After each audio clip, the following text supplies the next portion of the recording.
මම ඉරේෂා මදුවන්ති මගේ පාසල කයිචි international Japanese language school මම මේ පාසලේ දැනට අවුරුදු 2ක කාලයක් ජපන් භාෂාව හැදෑරුවා.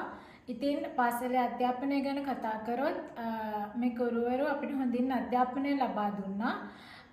අධ්‍යාපනයට අමතරව අපිට තියෙන ඕනම ප්‍රශ්නයක් ඕනම අවස්ථාවකදී සින්සලත් එක්ක කතා බහ කරලා निराකරණය කරගන්න පුළුවන් අවස්ථාව අපිට තියෙනවා.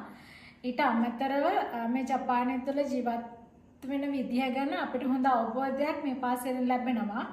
ඉතින් මේ අවුරුදු 2ක කාලය තුළ මේ පාසලෙන් මට හොඳම දේ ලැබිලා තියෙනවා. ඉතින් ඔයාලටත් ආදරෙන් ආරාධනා කරනවා මේ පාසලට ඇවිල්ලා හොඳින් අධ්‍යාපනය ලබාගෙන ඔයාලගේ හීනවලට යන්නත් හැකියාව ලැබෙන්නයි කියලා මම ප්‍රාර්ථනා කරනවා. මම උපේක්ෂා මදුබාෂිනී කයිචි ඉන්ටර්නැෂනල් ජැපනීස් ලැන්ග්වේජ් ස්කූල් එකේ අවුරුදු 2ක් අධ්‍යාපනය ලබා ගත්තා.